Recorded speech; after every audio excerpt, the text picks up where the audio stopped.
I still remember the way the conversation stopped when his father asked me what I did for work.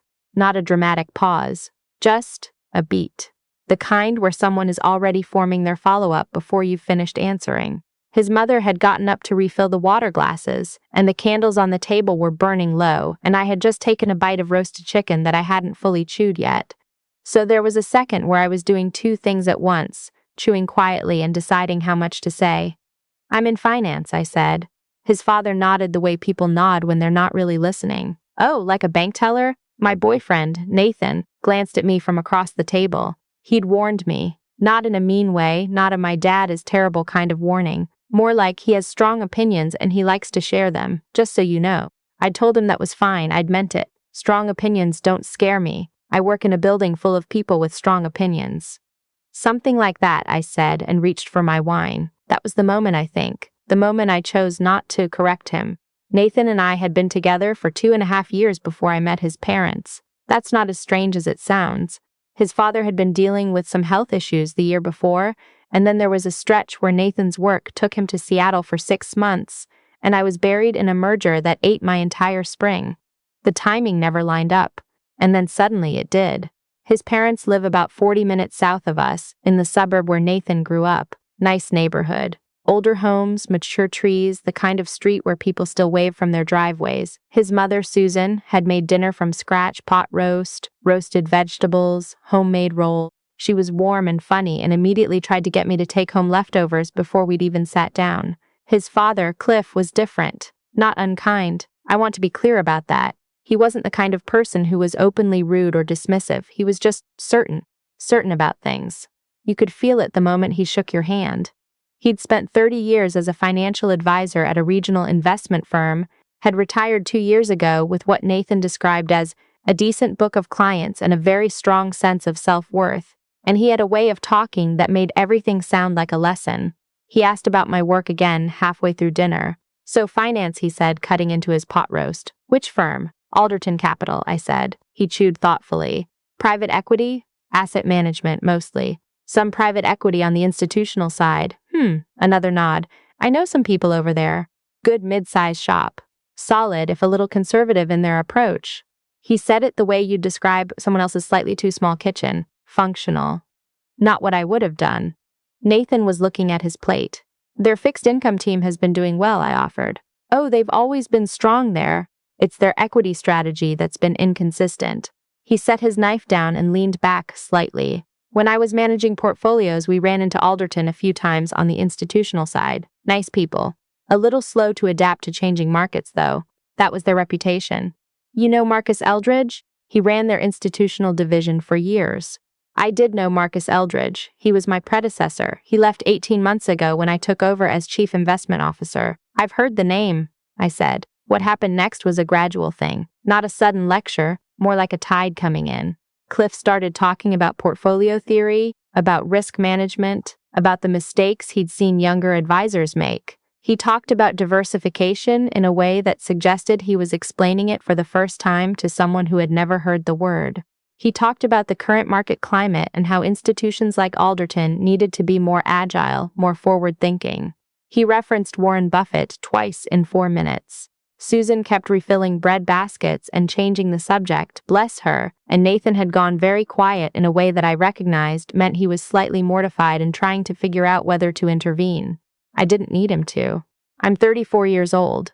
I have an MBA from Wharton and a CFA designation and 11 years of experience in institutional asset management. I sat on a panel at the Milken Institute conference last spring. I have sat across the table from sovereign wealth fund managers and pension board trustees, and I have held my own in every single one of those conversations. I also know how to listen. There's a skill in listening without correcting. Some people think it's passive. It's not. It's a choice. You're choosing, in real time, what you want the conversation to be, what you want the relationship to be, what you actually need the other person to understand about you, and whether right now is the moment you want to make that point. I'd been listening to Cliff for about 20 minutes when he said something that genuinely made me curious. The problem with a lot of these institutions is they bring in leadership too young, he said. You need gray hair for those positions. You need someone who's seen a full market cycle, seen a crash, rebuilt. not someone who graduated 10 years ago and thinks they understand volatility. Nathan looked up. That's an interesting perspective, I said, keeping my voice easy. Do you think there's a floor? Like a minimum number of years? Cliff thought about it seriously. 20 years, minimum. Probably 25 to really have the credibility. People don't trust their money to someone who hasn't paid their dues. Some people have compressed timelines, though, I said. If they're in the right environments early, they can accumulate experience faster. He shook his head. Experience isn't just time in the building, it's surviving down cycles. 2008, 2020. You can't manufacture that. He paused. How long have you been in finance? 11 years, I said. Sympathetic. Like I'd told him I had a chronic but manageable condition. You're young. You'll learn. Susan offered everyone more pot roast. After dinner, Nathan's mother asked me to help her in the kitchen while the men, her word, and she laughed at herself immediately after using it, cleared the table. I liked her a lot by that point. She was the kind of person who asks a question and actually waits for the answer. You work a lot? She asked, running water over the roasting pan. A fair amount, I said. It's a busy time of year. We're heading into earnings season. She nodded. Nathan says you're good at what you do. I try. She glanced at me sideways. You were very patient tonight. I smiled at the dish I was drying. Cliff isn't a bad man, she said, quieter now. He's just been the expert in the room his whole career. It's hard to turn that off. And he worries he's irrelevant now that he's retired. He doesn't say so, but I can tell. I thought about that. I thought about being 61 years old and watching the world move on without you, watching younger people take the wheel of the things you used to know better than anyone. I could understand it. I didn't excuse it exactly, but I could understand the shape of it. Does he know Alderton hired a new CIO after Marcus left? I asked. I wasn't being sly. I was genuinely curious whether the information had made it into his world. Susan paused with her hands in the soapy water. She looked at me. He mentioned it actually, she said slowly, a few weeks ago. Said he hoped they'd finally picked someone who could shake things up. She was still looking at me. He doesn't know, I said, more to myself than to her. Susan dried her hands on the dish towel very carefully. The new CIO is me, I said. I've been there since January of last year. She stared at me for a moment, then she laughed. Not a polite laugh, a real one, the kind that bends you slightly at the waist, and covered her mouth with her hand. Oh, she said. Oh, honey. It's really okay, I said.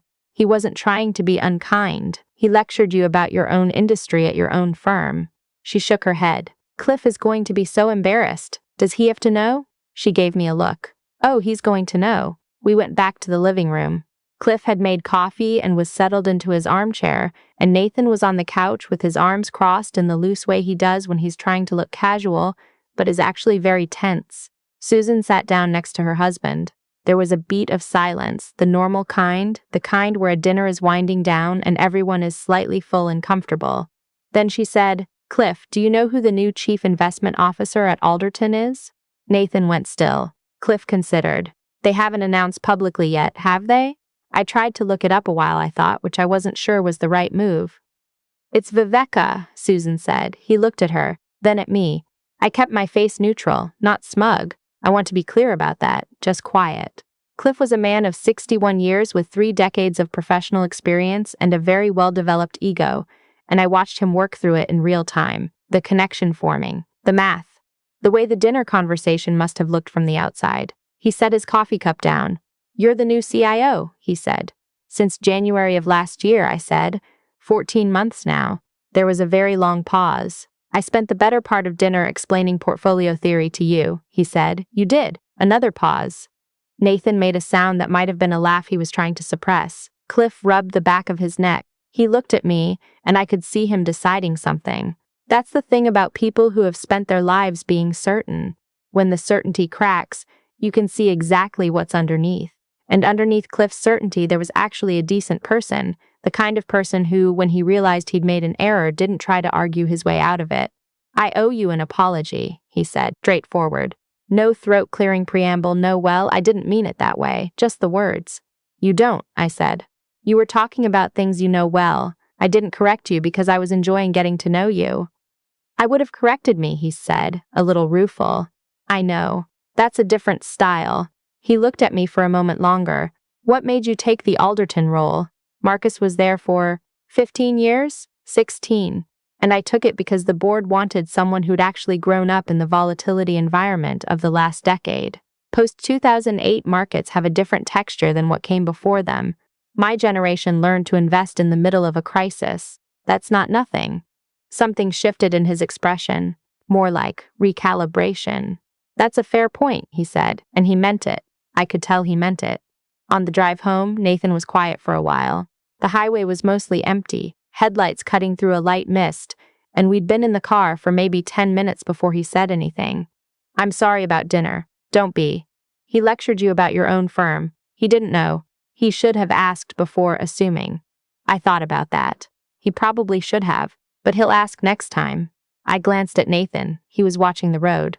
Your mom knew within about 30 seconds of me mentioning Alderton's name. She just put it together differently. He smiled slightly. She's sharp. She's very sharp. Another mile passed. Were you ever going to say something? He asked. If my mom hadn't brought it up? I thought about it honestly. I don't know. Maybe at the end of the night. Maybe not until the second time we met. There wasn't anything he said that hurt me. I just wanted to understand who he was when he didn't know who I was. Nathan looked over at me briefly. And? He's someone who cares a lot about getting things right, I said. Even when he's wrong, he cares about being right, and when he realized he was wrong, he didn't fight it. That's a good thing. It's rare. Nathan was quiet again for a moment. He's going to want to talk to you about the Alderton equity strategy, he said, extensively. I laughed. I know. I'm looking forward to it.